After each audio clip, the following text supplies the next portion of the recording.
change that, what is it going to just take, like some big giant star, like a Matt Damon, who I've talked about on my little show? I'm not really a big fan of his, but somebody that they look up to, like a Brad Pitt or something, to come out and lead the way.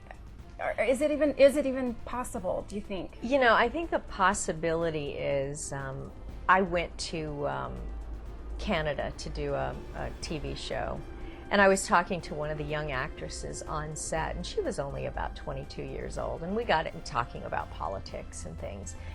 And I just wanted to find out where she stood on issues. And she said, "Oh, no, I'm a liberal all the way down the line. I believe in abortion. I believe in this and that." And I said, "Okay." I said, "That's fine." I said, "But how do you feel about partial birth abortion?" Mm-hmm. And she said, "Well, that's fine." And I said, "Really? Do you know what it is?" And she said, "Of course I do. Of course I do. After, a couple of months, if you decide that you don't want to have the baby, then you can, you can abort." I said, No. This is a decision you can make on the delivery table." And she said, No, that's not true. I said, "Yes, it is." I said, "Look it up." And I said, "Do you know who supported it?" And she goes, "Nobody would support that." I go, "Your president supported it." "No, that's impossible." I said, "No, it's not." And she looked it up and she couldn't believe it. She said, "Well, I didn't know that.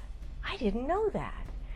And I said, "What do you think about taxes? Do you like, paying that?" "Well, yes, we need to support the poor and this and this and this." I said, "So how much do you think they should take? 75%, 80% of your check?" "Well, no." "Really? Well, how much do you think is enough?" "Well, I don't know, 30%, 20%. I said, "You know what? You're sounding more and more like a conservative to me." And she was rethinking her positions because she really didn't know. Yeah. And I think that's what we as conservatives and Republicans don't get out there enough. Yeah, true. We don't explain it and question them. Mm-hmm. Every time I speak to a liberal and I talk to them about issues, if they don't have an answer, they get mad. Yeah. They get mad and they get up and they walk away. They leave, yes. Mm-hmm. Mm-hmm. Because they don't have an answer. Yeah. Mm-hmm. So I think we just have to keep pressing them on it. That's what we need to do. And educating them. Absolutely. Politics isn't necessarily, it's not really fun. No, it's not really fun to learn local government and history, but yeah, there's pretty soon we may not be able to learn any of that if we let them do what they want to do. Exactly. Exactly. You played Catherine Wentworth on Dallas. Right. Mm-hmm. And I read an interview about you, and you talked about how difficult it was because you were conservative and it was during the Reagan years. Right. Yes, what was that like? I mean, did you just bite your tongue till it bled? No, it was tough sometimes. When you get into the transportation van and you drive out to location and everybody is just, on the same page and they're bashing Republicans and the thing is they spew out misinformation, and you just want to jump in and say, no, that's not true.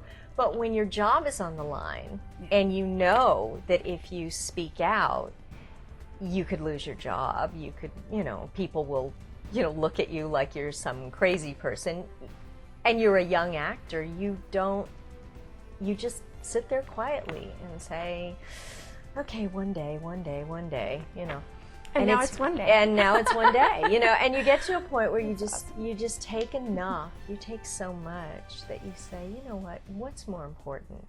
Is my country more important or is my career more important?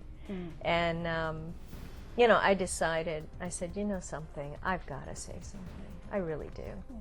And everybody, oh my gosh, when I first went on Sean's show, The Great American Panel, they said, "Oh, your career's dead now. Who said you're that? Who over." Said that? Your agents? Oh, my agents, my managers, everybody.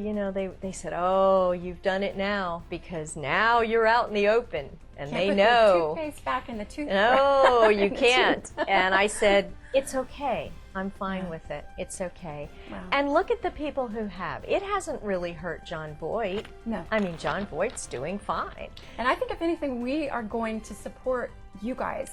Of More course. than we ever would have before. Yeah. Because you're standing up for us. Mm-hmm. Hollywood is insulting half of their audience.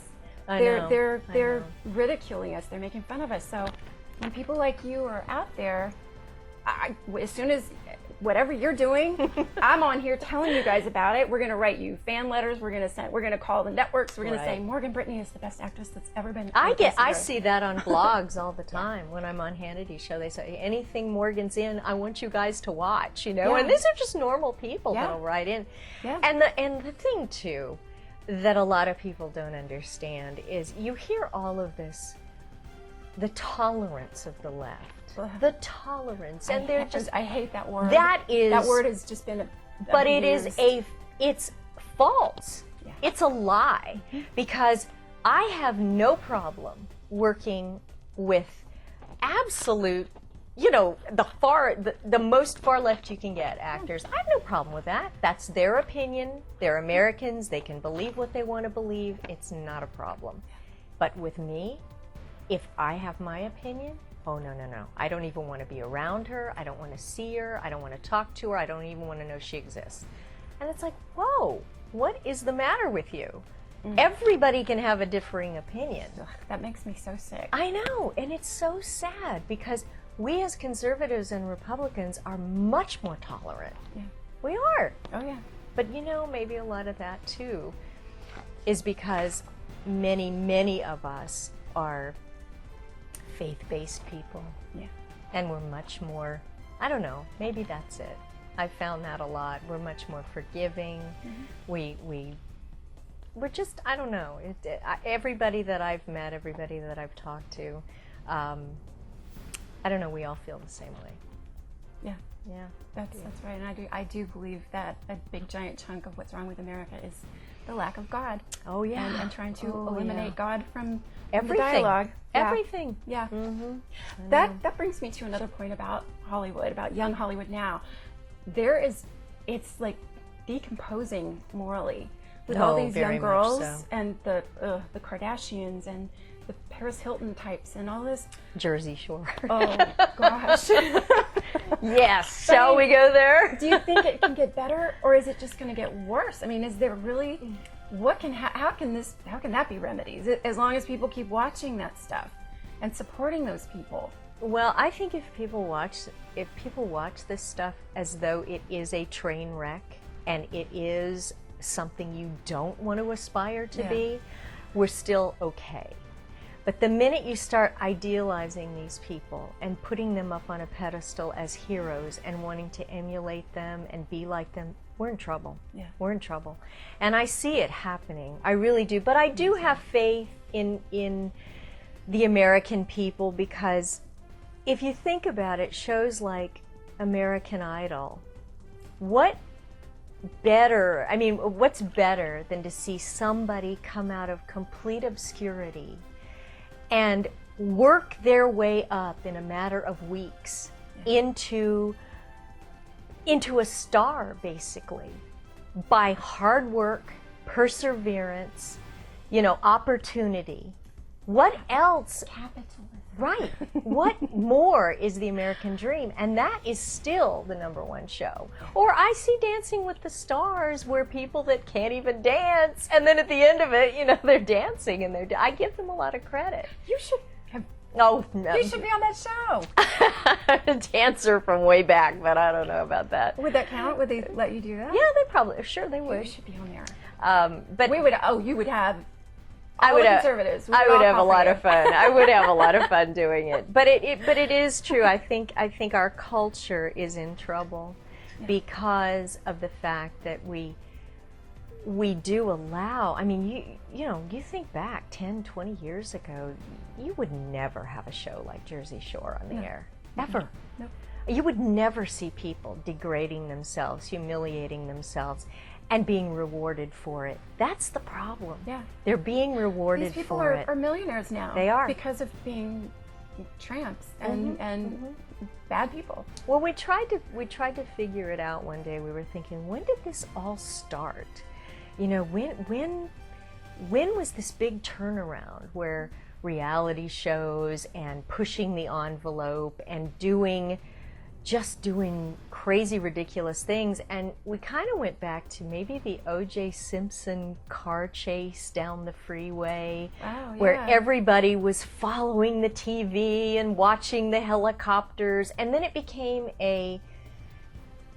people became more like voyeurs, and they wanted to watch real things. And I think maybe that turned it around. You know, that's what began this craziness. And now it's like the people really have to do more and more and more crazy things. They do. And I'm hoping it's a trend that's going to have an arc and then come back to normal land. Well, I do too. I really hope so. I mean, I don't know where our culture will end if it doesn't go back to the way it should. But then again, the pendulum swings, and we can hope that, you know, people will wake up and say, I don't want my children like that. Enough is enough.